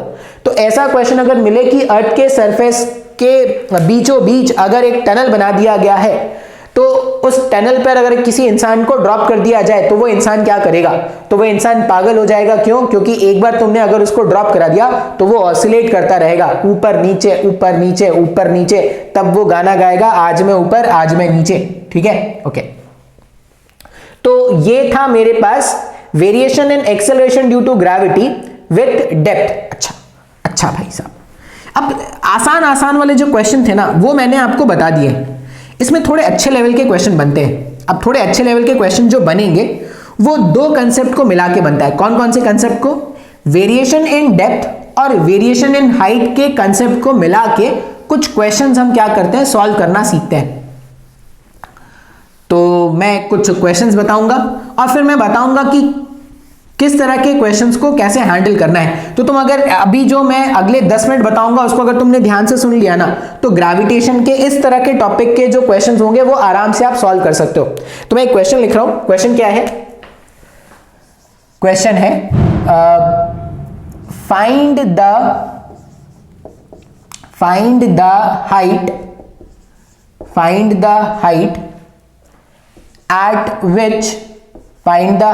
at which the acceleration due to gravity, find the height at which the acceleration due to gravity, find the height at which the acceleration due to gravity will have the same value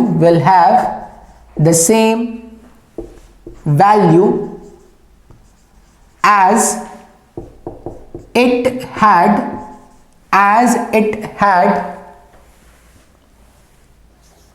at a depth of 640 kilometres.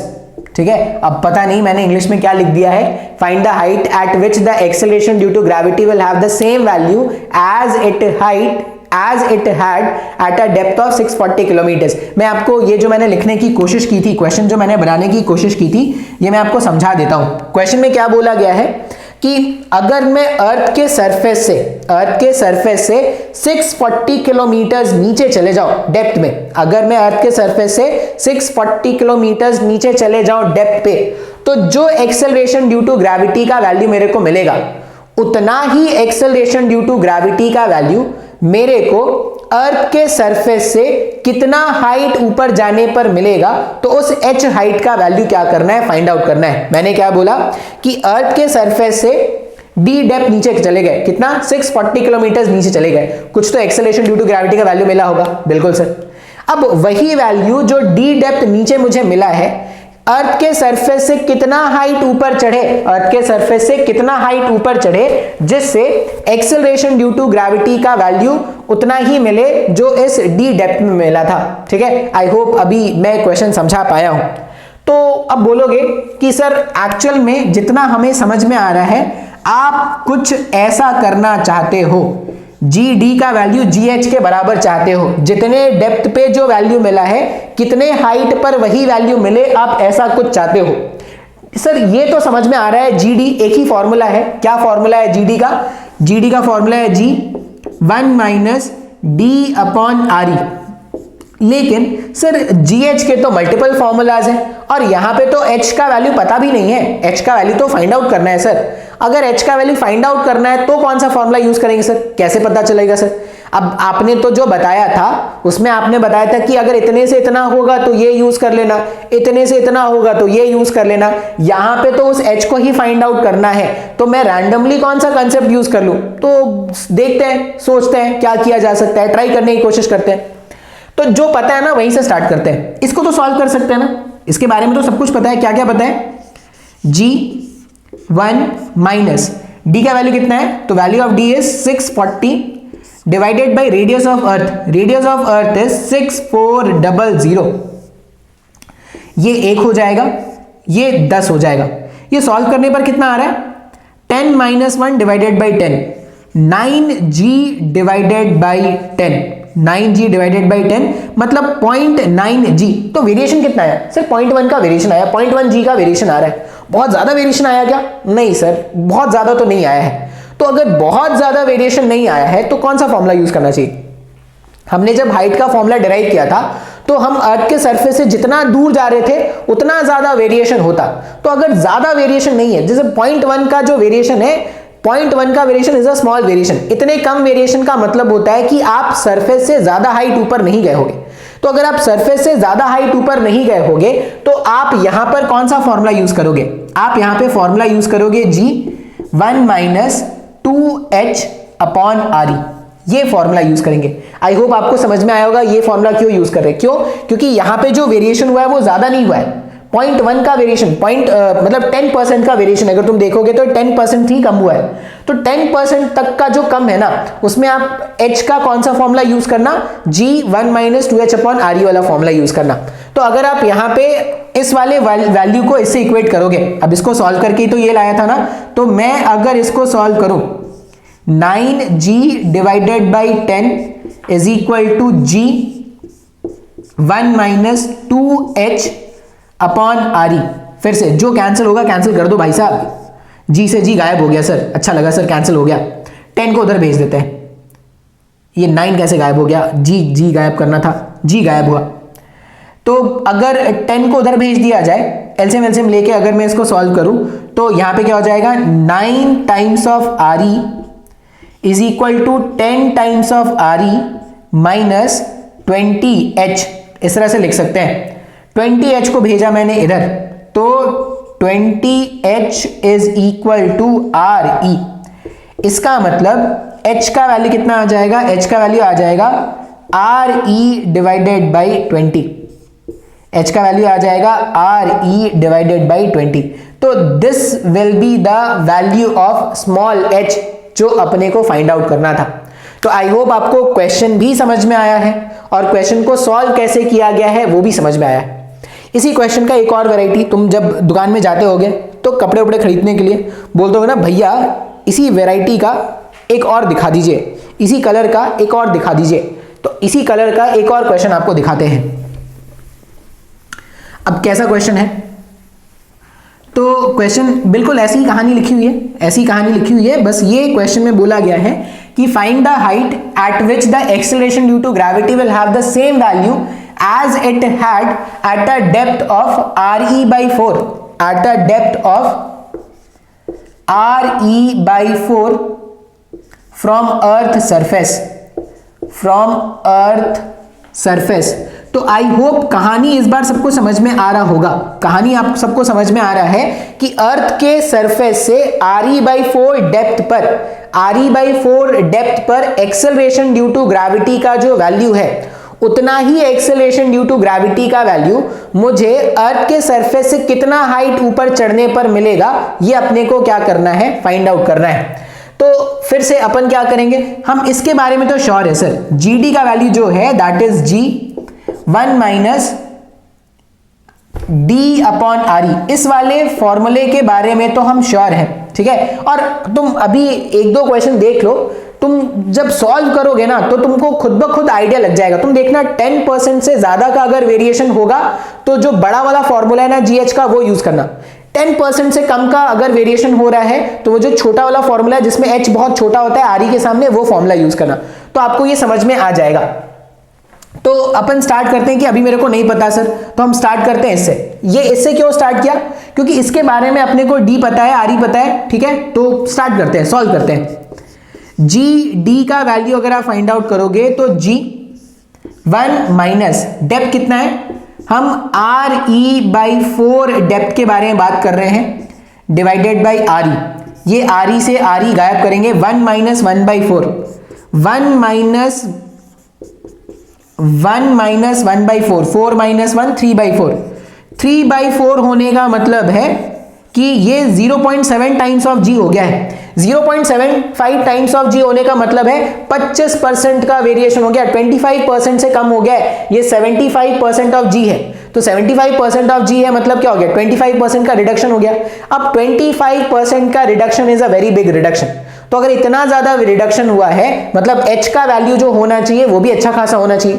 तो अगर h का value अच्छा खासा होगा ना sir जी, तो कौन सा फॉर्मूला यूज करेंगे, इसको, ये जो हमने 3g/4 का वैल्यू फाइंड आउट किया, इतना ही वैल्यू मुझे कितने हाइट पर मिलेगा यही तो कैलकुलेट करना है। तो यहां पे आप फॉर्मूला यूज करोगे G R E plus H whole square, ठीक है। सॉल्व कर लो, g से g गायब। अब मेरे को तो h फाइंड आउट करना है, मैं इसको रूट कर देता हूं, तो √3 divided by √4 is R E divided by R E plus h. थोड़ा सिंप्लीफाई किया जाए इसको, √3 times of R E plus h is equal to √4 times of R E, ठीक है। अपने को तो h जानना है सर, तो h वाले टर्म को एक साथ रखेंगे, बाकी सबको कहीं और भेज देंगे। तो √3 times of h is R E √4 minus √3, ठीक है। That implies h is equal to R E √4 minus √3 divided by √3। ये आपका फाइनल आंसर है, ठीक है। अब बहुत लोग तो इतना दर्दनाक आंसर, इतना डरावना आंसर देख के ही डर गए होंगे कि सर ऑप्शन में ऐसे, अगर एग्जाम में ऐसे ऑप्शन दिखते हैं ना सर तो हम सॉल्व नहीं करते सर।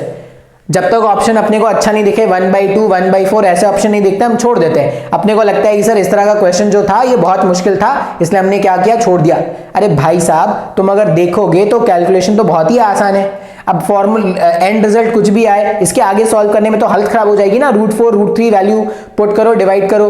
अब जो एग्जाम वाले होते हैं ना वो इतना ज्यादा कैलकुलेशन नहीं करेंगे, इतना तक ही छोड़ाना, इतना तक ही आपको ऑप्शन मिलेगा। मेडिकल वाले कभी कभी करवा लेते हैं, कभी कभी वो ऐसा करवाते हैं। तो आप √4 का वैल्यू 2 पुट कर देना, √3 का वैल्यू 1.73 पुट कर देना, 1.73 से डिवाइड कर लेना, सॉल्व कर लोगे, वैल्यू मिल जाएगा। ये हो गया सर, ये हमने 2 क्वेश्चन बात किए। एक और क्वेश्चन होता है जो थोड़ा इंपॉर्टेंट होता है, बता देना। तो एक और क्वेश्चन है, इसको अपन बताते हैं, फिर हम क्या करेंगे, लैटिट्यूड के साथ कैसा वेरिएशन है इसके बारे में बात करेंगे। तो ये हाइट और डेप्थ का एक और क्वेश्चन। अब हाइट और डेप्थ का एक और क्वेश्चन क्या है, ऐसा पूछते हैं कि ऐसा कोई हाइट और ऐसा कोई डेप्थ का वैल्यू हो सकता है क्या, मतलब ऐसा कोई h और d का वैल्यू हो जिसके लिए एक्सेलरेशन ड्यू टू ग्रेविटी जो h में मिला और एक्सेलरेशन ड्यू टू ग्रेविटी जो हाइट में मिला वो दोनों सेम हो। मतलब ऐसा कोई h और d का वैल्यू हो, h का वैल्यू और d का वैल्यू दोनों सेम हो, जिसमें क्या हो जाए, एक्सेलरेशन ड्यू टू ग्रेविटी का वैल्यू आपको सेम मिल जाए। तो क्वेश्चन आपसे पूछा जाएगा, क्वेश्चन ऐसा पूछा जाएगा, is any such value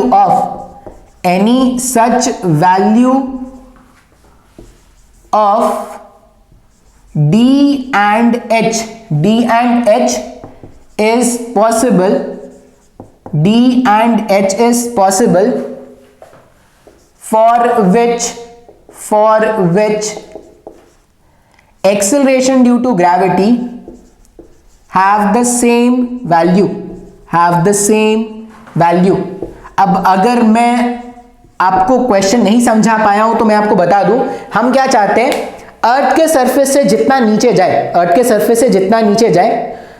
surface से उतना ही ऊपर जाना है। जितना नीचे गए, मान लो x अमाउंट नीचे गए तो x अमाउंट ऊपर भी जाना है। तो क्या ऐसा कोई हाइट और ऐसा कोई डेप्थ का वैल्यू हो सकता है जिसमें एक्सेलरेशन ड्यू टू ग्रेविटी का वैल्यू सेम हो जाए? जितना डेप्थ आप नीचे जाओ उतना ही हाइट ऊपर जाओ, ऐसा कोई x का वैल्यू आपको मिल जाएगा क्या जिसमें एक्सेलरेशन ड्यू टू ग्रेविटी का वैल्यू सेम हो? तो अपन ठीक है सर, अब क्वेश्चन के अकॉर्डिंग अगर आप देखोगे तो सर आप ये चाहते हो क्या, आप कुछ ऐसा चाहते हो कि जी डी का वैल्यू जो है सर वो जी एच के बराबर हो जाए। ठीक है, अब फिर से यहां पे कंफ्यूजन है सर, एच जी एच जब भी दिखता है ना सर, और एच अगर नहीं पता होता है तो कंफ्यूजन है वहां पे। तो कंफ्यूजन कैसे हटाएंगे, तो सॉल्व करके देखते हैं, अपने आप हट जाएगा कंफ्यूजन। ठीक है, जी डी का वैल्यू क्या होता है, जी 1 माइनस, अब डी और एच का वैल्यू तो सेम रखना है ना, तो मैं एक्स मान लेता हूं, डी और एच का वैल्यू सेम रखना है, एक्स मान लेता हूं। तो 1 minus x upon R E, this has to be equal to g 1 minus, अब GH के साथ कंफ्यूजन है, कौन सा फॉर्मूला यूज करें, तो पहले छुटकू वाला फॉर्मूला यूज करके देख रहे हैं, अगर इससे काम बन जाएगा तो ठीक है, नहीं तो आगे कुछ और करके देखेंगे। 1 माइनस 2h, अब हाइट को भी x रखना है, divided by R E. Question के अकॉर्डिंग ये वैल्यू और ये वैल्यू इक्वल होना चाहिए था, जो भी कैंसिल हो सकता है कैंसिल करो। क्या कैंसिल हो सकता है sir, this g can be cancelled from this g, और क्या कर सकते हैं, कैंसिलेशन करने के बाद 1 minus x upon RE, this will be equal to 1 minus 2x upon RE. This 1 can be cancelled by this 1, ये माइनस इस माइनस के साथ गायब हो जाएगा। तो आप देखोगे कि x upon RE is equal to 2x upon RE, x upon RE इधर भी, x upon RE इधर भी है, कैंसिल कर दो। कैंसिल करने के बाद अगर तुम देखोगे तो सर एक जादू हो गया सर, कैंसिल करने के बाद हमने देखा एक विचित्र जादू हो गया सर, 1 इज इक्वल टू 2 आ रहा है। ऐसा पॉसिबल है क्या, 1 इज इक्वल टू 2 हो सकता है क्या कभी? नहीं सर, नहीं हो सकता। तो अगर 1 इज इक्वल टू 2 नहीं हो सकता, मतलब कहीं तो मिस्टेक है, या तो कैलकुलेशन मिस्टेक होगा, या जहां से हमने कैलकुलेशन करना स्टार्ट किया है वहीं पे कहीं ना कहीं मिस्टेक है। तो हम क्या करते हैं, पीछे जब जाएंगे तो यहां तक कैलकुलेशन कोई मिस्टेक नहीं है, विश्वास मानो, मैं हमेशा करता रहता हूं ये कैलकुलेशन, पिछले 6-7 सालों से ये कैलकुलेशन कर रहा हूं, तो कैलकुलेशन मिस्टेक नहीं है, ये याद हो चुका है मेरे को कैलकुलेशन। मतलब यही कहीं पे कुछ गलती है, अब यही कहीं पे गलती है, मतलब ये जो फॉर्मूला मैंने लिखा है ना, ये फॉर्मूला यहां पे नहीं जमेगा। यहां पे अपने को कौन सा फॉर्मूला यूज करना पड़ेगा, अपने को यूज करना पड़ेगा are E divided by R E plus H का होल स्क्वायर, ये फॉर्मूला यूज करेंगे। तुम अगर छुटकुला फॉर्मूला यूज करते तो 1 इज इक्वल टू 2 आ जाता, जो कि भाई एक गलत स्टेटमेंट है, तो इसलिए हमने उसको यूज नहीं किया। ठीक है, तो अब इसको सॉल्व करना स्टार्ट करते हैं। अब h का मतलब क्या है, x है, तो तुम अगर आप ध्यान से देखोगे ना तो तुम्हारे पास ये क्या है, 1 minus x upon R E is equal to R E divided by R E plus x का होल स्क्वायर। सर ये तो x का एक क्वाड्रेटिक इक्वेशन है, सर x का क्वाड्रेटिक इक्वेशन है, सॉल्व करना आता है, बिल्कुल आता है, सॉल्व कर सकते हैं, लेकिन ऐसा क्वाड्रेटिक इक्वेशन सॉल्व करने में हालत खराब हो जाएगी। ठीक है, हालत नहीं भी खराब होगी तो टाइम लगेगा, तो क्या करेंगे सर, छोड़ देंगे, ऐसा अगर आएगा तो छोड़ देंगे क्या? नहीं, जब भी इतना भयंकर क्वाड्रेटिक इक्वेशन फंस जाए ना, तो इसके बाद आप क्या करना, इसके बाद आप हेल्प लेना ऑप्शन का, आप इसके बाद क्या करना, हेल्प लेना ऑप्शन का, और x के वैल्यूज को यहां पे पुट करके चेक करना, जो भी x का वैल्यू तुम्हारे इक्वेशन को सेटिस्फाई कर देगा वही x का आंसर होगा। तुम चाहो तो इसको क्वाड्रेटिक इक्वेशन बना के सॉल्व करके x का वैल्यू फाइंड आउट कर सकते हो, तुम्हारी मर्जी है, लेकिन वैसे सॉल्व करना थोड़ा टाइम टेकिंग होगा। तो हम क्या करेंगे, थोड़ा समझदारी दिखाएंगे, अगर ऐसा कोई क्वाड्रेटिक फंस रहा है तो हम समझदारी दिखाएंगे, हम गिवन ऑप्शन में से x का वैल्यू निकालेंगे, यहां पुट करेंगे, जिसने भी अपने x के वैल्यू को सेटिस्फाई कर दिया वो अपना काम बन जाएगा। तो आई होप इस तरह के क्वेश्चन आपको समझ में आ गए होंगे।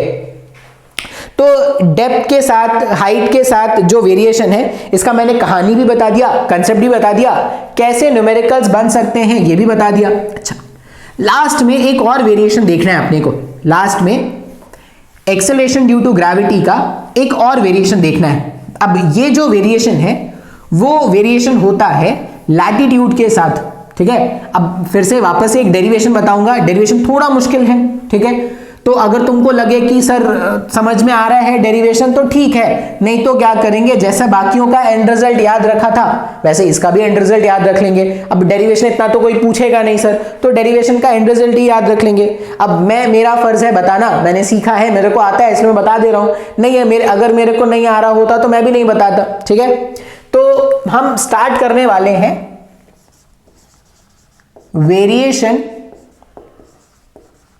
इन G, variation in G with latitude, variation in G with latitude.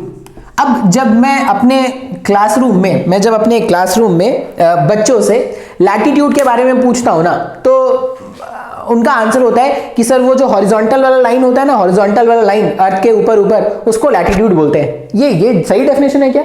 और लॉन्गिट्यूड अगर कोई पूछेगा तो सर ऐसे वो जो लंबे लंबे वाला लाइन होता है उसको लॉन्गिट्यूड बोलते हैं, ऐसा होता है क्या? नहीं भाई, ऐसा नहीं होता है। तो फिर ये लैटिट्यूड का सही डेफिनेशन क्या है? तो याद करो, तुम्हारे लोअर क्लास में जो ज्योग्राफी के टीचर होंगे उसने तुमको सिखाया होगा लैटिट्यूड का मतलब। अब लैटिट्यूड का क्या मतलब है, कैसे लैटिट्यूड कैसे बनाते हैं? तो इमेजिन करो ये जो मेरा रूम है ना, मेरा रूम नहीं, तुम अपना रूम इमेजिन करो कि वो अर्थ है और तुम अर्थ के सेंटर पे बैठे हो, ठीक है। ये जो तुम्हारा रूम है दैट इज अर्थ और तुम अर्थ के सेंटर पे बैठे हो। अब अर्थ के सेंटर से 0 डिग्री पे उधर भेजो, 0 डिग्री पे उधर, 0 डिग्री 0 डिग्री 0 डिग्री 0 डिग्री और सारे 0 डिग्री वाले लाइन को ज्वाइन कर दो, ठीक है। और साथ में तुम गाना भी गा सकते हो, सारा जमाना, ऐसे गाना भी गा करके डांस भी कर सकते हो। तो सारे 0 डिग्री वाले लाइन को जब तुम ज्वाइन करोगे ना, तो वो जो लाइन बन के आता है दैट इज 0 डिग्री लैटिट्यूड, ठीक है। इसी को इक्वेटर बोलते हैं। अच्छा, फिर और क्या है सर? मान लो सेम सेंटर पे 23 degree 23 degree 23 degree 23 degree 23 degree 23 degree 23 degree और सारे 23 डिग्री वाले लाइंस को ज्वाइन कर दिया, सारे 23 डिग्री वाले पॉइंट्स को ज्वाइन कर दिया। तो ये जो लाइन बन के आता है इसको हम क्या बोलते हैं? This line is known as tropic of cancer. नीचे बनाओगे तो ट्रॉपिक ऑफ कैप्रिकॉर्न। इस तरह से हम क्या करते हैं? लैटिट्यूड बनाते हैं। तो ये लैटिट्यूड जो है, ये लैटिट्यूड के साथ एक्सेलरेशन ड्यू टू ग्रेविटी का वैल्यू कैसे चेंज होगा ये अपने को क्या करना है? सीखना है। माइक का तार फंस गया है, ठीक है। ये लोग भी गिराना चाहते हैं, कोई नहीं, सबकी साजिश है, गिरूंगा नहीं। लेकिन स्टार्ट करते हैं। तो वेरिएशन देखना है स्मॉल जी का विथ लैटिट्यूड, वेरिएशन देखना है स्मॉल जी का विथ लैटिट्यूड। वापस से ये अपना अर्थ आरी रेडियस, इसका मास एम मान लो, mass of earth is M. अब अर्थ के किसी लैटिट्यूड एंगल, अर्थ के किसी लैटिट्यूड एंगल लैम्डा पर अपने को क्या करना है? एक्सेलरेशन ड्यू टू ग्रेविटी का वैल्यू फाइंड आउट करना है। पुराना तरीका, जहां पर भी acceleration due to gravity find out करना है वहां पर एक पॉइंट मास m लाकर प्लेस कर दो, ठीक है। और इस पॉइंट m मास पे अब क्या करते हैं? फोर्सेस लिखना स्टार्ट करते हैं कि क्या क्या फोर्सेस लग सकता है। तो हम क्या जानते हैं ना कि हमारा जो अर्थ है, हमारी जो धरती है वो रुकी हुई नहीं है। ये धरती क्या कर रही है? ये घूम रही है, अपने एक्सिस के बाद घूमे जा रही है, घूमे जा रही है, घूमे जा रही है। किसने इसको एनर्जी दे दिया? ये घूमे जा रही है, घूमे जा रही है, घूमे जा रही है, इसका घूमना कहीं बंद नहीं हो रहा। तो अगर ये धरती अपने एक्सिस के बाद घूम रही है तो धरती पे रखे हुए हर एक प्राणी जो है वो भी धरती के साथ घूम रहे हैं क्या? अब बोलोगे सर कहां दिख रहा है सर? अगर आप घूम रहे हो तो कहां दिख रहा है सर? रिकॉर्डिंग तो हो रहा है, कहां दिख रहा है आप घूमते हुए? आप तो साक्षात खड़े दिख रहे हो सर। तो क्यों नहीं दिख रहा है? अर्थ के फ्रेम पे बैठ के अगर अर्थ वाले ऑब्जेक्ट को ही एनालाइज करोगे तो आपको मोशन नहीं दिखेगा। हाँ, अगर तुम अर्थ से बाहर चले जाओ, अर्थ से बाहर चले जाओ मतलब मार्स पे चले जाओ, जुपिटर पे चले जाओ, जहां पर तुम्हारी पहुंच है, कोई सन पे चला जाएगा, जिसकी जहां पहुंच है वहां पे, कोई मून चला जाएगा। तो वहां से जब अर्थ को देखोगे ना तो आपको अर्थ घूमता हुआ दिखेगा। इसीलिए हर एक इंसान जो अर्थ के सरफेस पे ना, मैं, आप, तुम या कोई और, हर कोई क्या कर रहा है? अर्थ के साथ घूम रहा है।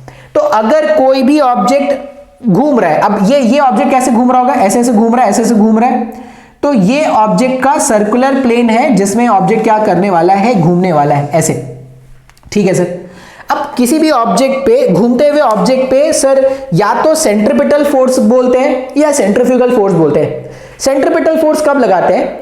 जब कहीं बाहर से बैठ के अगर उस ऑब्जेक्ट को देखा जाए तो सर सेंट्रीपिटल लगाते हैं। लेकिन अगर उस घूमते हुए ऑब्जेक्ट के फ्रेम पे बैठ जाए तो सेंट्रीफ्यूगल फोर्स लगाते हैं। और सेंट्रीफ्यूगल फोर्स कैसे अप्लाई करते हैं? तो अवे फ्रॉम द सेंटर, और उसका मैग्नीट्यूड होता है m ओमेगा स्क्वायर r। तो अगर ये स्मॉल m मास का जो ऑब्जेक्ट है वो सर्कल में अगर ऐसे घूम रहा है, ऐसे सर्कल में अगर घूम रहा है, ये m ऐसे गया ऐसे अगर आ रहा है, तो इसमें एक फोर्स लगेगा सेंट्रीफ्यूगल, जिसका वैल्यू हो जाएगा m, जो अर्थ के घूमने का स्पीड है वही इसका भी स्पीड होगा, m omega square into r। अब ये r कौन सा है? तो ये इस वाले सर्कल का रेडियस है, जिस सर्कल में पार्टिकल घूम रहा है उसका रेडियस है। तो m ओमेगा स्क्वायर r का फोर्स बाहर की तरफ लग रहा है, ठीक है। और क्या फोर्स लग रहा है? किसी भी ऑब्जेक्ट को अर्थ अपने सेंटर की तरफ अट्रैक्ट करता है, तो ऑब्जेक्ट को अर्थ ने क्या किया? अपने सेंटर की तरफ अट्रैक्ट किया। अर्थ किसी भी ऑब्जेक्ट को अपने सेंटर की तरफ अट्रैक्ट करता है, उस फोर्स को उस ऑब्जेक्ट का वेट कहते हैं, और उस ऑब्जेक्ट का वेट जो होता है वो m इंटू जी से लिखते हैं। ठीक है सर, समझ में आ रहा है, बिल्कुल सही है। तो अगर आप देखोगे तो इस ऑब्जेक्ट पे जो नेट फोर्स है, इस ऑब्जेक्ट पे जो नेट फोर्स होगा वो m ओमेगा स्क्वायर r, और इस mg का रिजल्टेंट होगा क्या? तो हम ऐसा लिख सकते हैं क्या? Net force on small mass m is equal to centripetal force plus weight of the object. Centripetal force plus weight of the object, ये नेट फोर्स है। अब जब ऐसा लिखा होता है, वेक्टर फॉर्म में लिखा होता है, मेरे को सिर्फ मैग्नीट्यूड चाहिए, तो मैं ऐसा भी तो लिख सकता हूं ना। याद करना, ये vector law, triangle law, vector addition आपने सीखा होगा। मान लो मुझे इस वाले फोर्स का मैग्नीट्यूड का स्क्वायर जानना है, तो मैं क्या लिखता हूं? फर्स्ट वाले वेक्टर के मैग्नीट्यूड का square m omega square r whole square, first वाले वेक्टर के मैग्नीट्यूड का स्क्वायर, सेकेंड वाले वेक्टर के मैग्नीट्यूड का square, plus 2 times of first वाला वेक्टर इंटू सेकेंड वाला vector into cos of angle between them. अब देखो, अगर ये angle, if this angle is lambda, तो ये एंगल कितना हो जाएगा? ये भी लैम्डा हो जाएगा। ये पूरा होता 180 डिग्री। इसमें अगर ये एंगल लैम्डा हो गया तो बचा हुआ एंगल इज 180 माइनस लैम्डा। तो यहां पे हम क्या लिखेंगे? 2m omega square r mg into cos pi minus lambda. इनके बीच का जो वेक्टर एंगल है वो कितना है? पाई माइनस लैम्डा का है। ठीक है, हो सकता है डेरिवेशन थोड़ा मुश्किल लगे, समझ में आएगा तो याद रखना है, नहीं तो एंड वाला रिजल्ट याद रखेंगे, नोट डाउन कर लेंगे, उसी को पढ़ेंगे। अच्छा ठीक है, और क्या कर सकते हैं? तो अगर अर्थ के घूमने का स्पीड के बारे में बात करें ना, तो omega can be written as 2 pi divided by time period. अब टाइम पीरियड कैसे लिखते हैं? अर्थ का टाइम पीरियड है 24 आवर्स, इसको मिनट्स में कन्वर्ट करोगे तो इंटू 60, सेकेंड्स में कन्वर्ट करोगे तो इंटू 60। तो ओमेगा, अर्थ का जो ओमेगा है सर, ये तो बहुत छोटा है सर। अगर अर्थ का ओमेगा बहुत छोटा है तो ओमेगा का स्क्वायर भी छोटा होगा, ओमेगा का पावर 4 भी बहुत छोटा होगा। तो अगर ओमेगा का पावर 4 बहुत छोटा है, मतलब इस वाले टर्म को अपन नेग्लेक्ट कर सकते हैं क्या? देखो, m square omega 4 r square को नेग्लेक्ट कर दिया। हाँ सर, नेग्लेक्ट कर सकते हैं। ओके, तो that implies Fm square net force on this mass m। अब नेट फोर्स को आप क्या लिखते हो? नेट फोर्स को लिखते हैं ऑब्जेक्ट का मास इंटू ऑब्जेक्ट का एक्सेलरेशन, ऑब्जेक्ट का मास इंटू ऑब्जेक्ट का एक्सेलरेशन।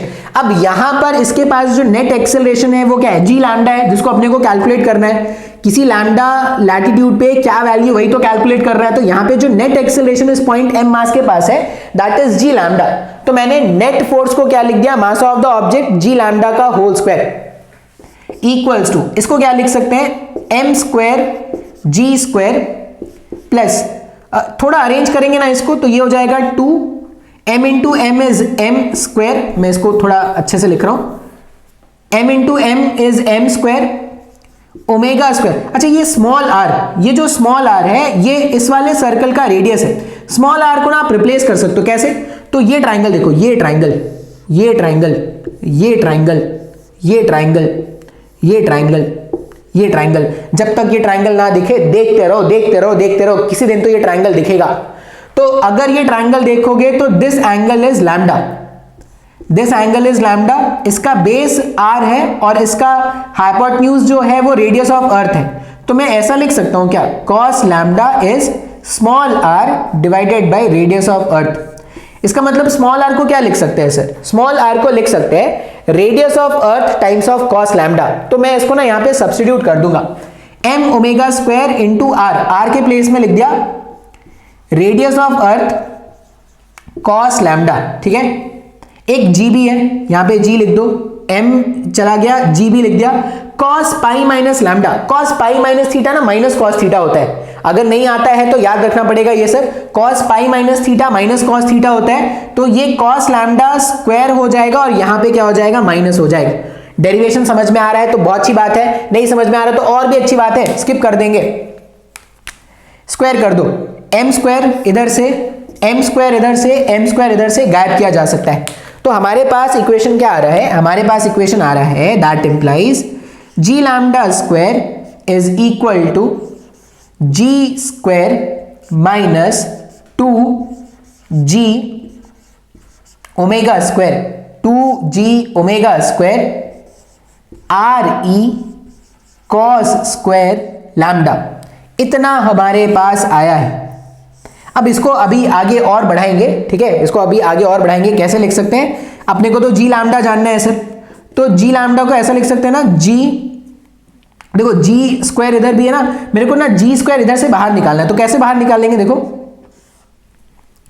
ये मैं अभी इसको जी लैम्डा स्क्वायर ही रहने दे रहा हूं, इधर से जी स्क्वायर बाहर निकाला 1 आ गया, इधर बोलोगे सर इधर तो जी स्क्वायर था नहीं, तो कैसे बाहर निकालेंगे, जी से मल्टीप्लाई जी से डिवाइड, जी स्क्वायर बाहर आ जाएगा अगर, तो 2 omega square re cos square lambda divided bye g, ये हमारे पास g लैम्डा का स्क्वायर है। अब इसको मैंने इतना इंपॉर्टेंस क्यों दिया, स्क्वायर ब्रैकेट में क्यों लिखा है, क्योंकि इसको आगे यूज करने वाले हैं इसीलिए। तो जिसकी जरूरत है नहीं उसको अपन गायब करेंगे, उसको गायब करेंगे और क्या करेंगे, स्पेस बनाएंगे। जब तक स्पेस नहीं बनाएंगे तो सॉल्व नहीं किया जा सकता आगे।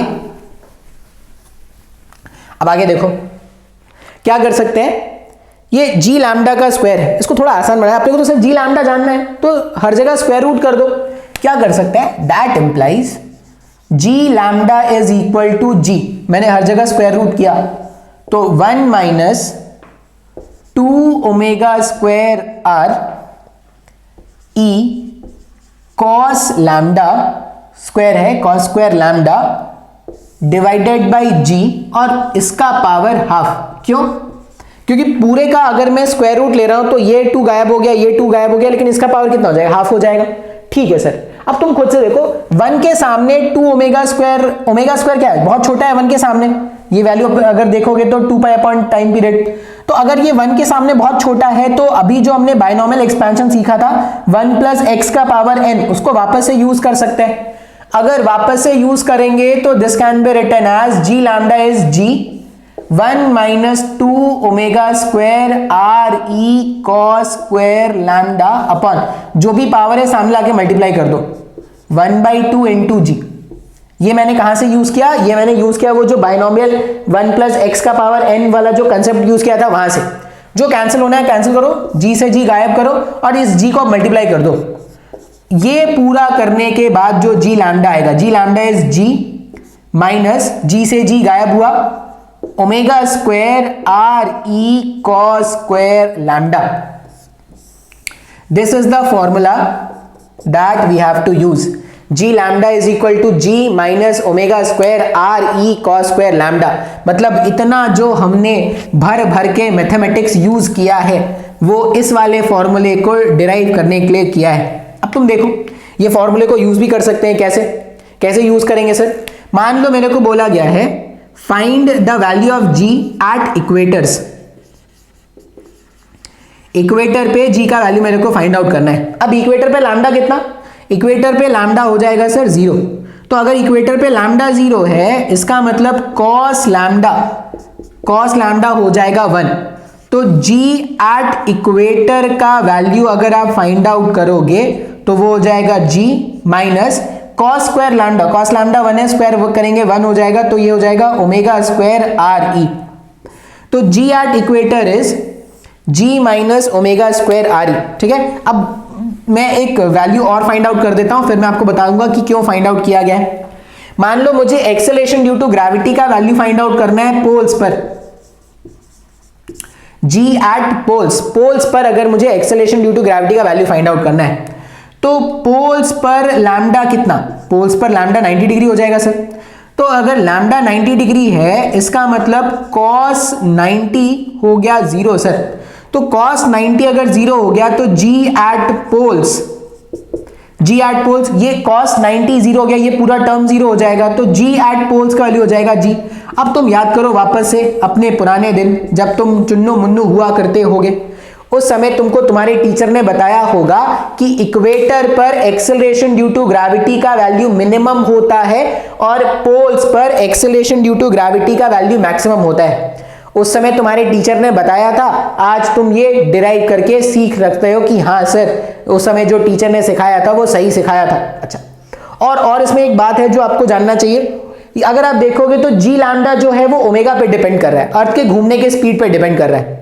अब कैसा क्वेश्चन आएगा कि अगर ये अर्थ के घूमने का स्पीड बढ़ जाए, अगर ओमेगा का वैल्यू बढ़ जाए तो ये वैल्यू अगर बढ़ गया तो ओवरऑल वैल्यू क्या हो जाए, कम हो जाएगा क्या। तो अगर ओमेगा बढ़ा तो जी लैम्डा का वैल्यू क्या हो जाए, कम हो जाएगा। इनवर्स जैसा रिलेशन है। उल्टा सोचो, अगर ओमेगा का वैल्यू कम हुआ, अर्थ के घूमने का स्पीड अगर कम हुआ, अगर ओमेगा का वैल्यू कम तो ओवरऑल ये वैल्यू बढ़ गया तो जी लैम्डा का वैल्यू क्या हो जाएगा, बढ़ जाएगा। अच्छा, अब ऐसे भी क्वेश्चन बनते हैं कि अगर अर्थ के घूमने का स्पीड पहले के घूमने से आधा हो जाए तो जी पे क्या फर्क पड़ेगा। तो यहाँ पे ओमेगा के प्लेस में ओमेगा बाई 2 पुट कर देना, बाकी सारे वैल्यूज पुट करना, सॉल्व करना, आंसर मिल जाएगा। अब तुमने सुना होगा, पता नहीं सुना है कि नहीं, ये चाइना वाले जो हैं उन्होंने क्या किया, एक डैम बनाया है। एक तो चाइना वाले से लोग ऐसे ही परेशान है, कोरोना दे रखा है उन्होंने, ऐसी उन्होंने एक डैम भी बनाया है। अभी ज्यादा पुरानी न्यूज नहीं है, एक 6-7 महीने पुरानी न्यूज है। उन्होंने एक डैम बनाया है। अब वो डैम इतना भारी भरकम डैम है, उसके कारण से क्या हो गया है, इस अर्थ के घूमने का स्पीड जो है वो कम हो गया है। अब अर्थ के घूमने का स्पीड अगर कम हो गया है तो वो जो अर्थ से निकलने वाले रेडिएशंस है या जो भी अर्थ के घूमने के कारण जो इफेक्ट कंट्रोल किए जाते हैं वो सब क्या हो रहा है, वो सब थोड़ा इफेक्ट हो रहा है। तो एक तो चाइना कोरोना से परेशान कर ही रहा है, ये सब करके भी वो और परेशान कर रहा है। एक मैंने ये भी सुना था कि वो आर्टिफिशियल सन भी बनाने वाले हैं, ठीक है। तो अब जिस लेवल से चाइना पूरे बाकी कंट्रीज को परेशान कर रहा है तो उसके हिसाब से वो जैसा एक बार ट्रेंड चला था ना पीकेएमबी, वैसे ही चाइना के लिए भी चलना चाहिए सीकेएमबी। बहुत जरूरी है क्योंकि उनकी जो परेशान करने की जो कैपेसिटी वो बढ़ती जा रही है। तो कुछ ना कुछ करके तो अपने को क्या करना पड़ेगा, उनको सिखाना पड़ेगा। तो क्यों ना एक बार सीकेएमबी का ट्रेंड वापस से स्टार्ट किया जाए। तो आई होप ये आपको variation in acceleration due to gravity का कंसेप्ट समझ में आया है। तो इतना ही रहने देते हैं आज।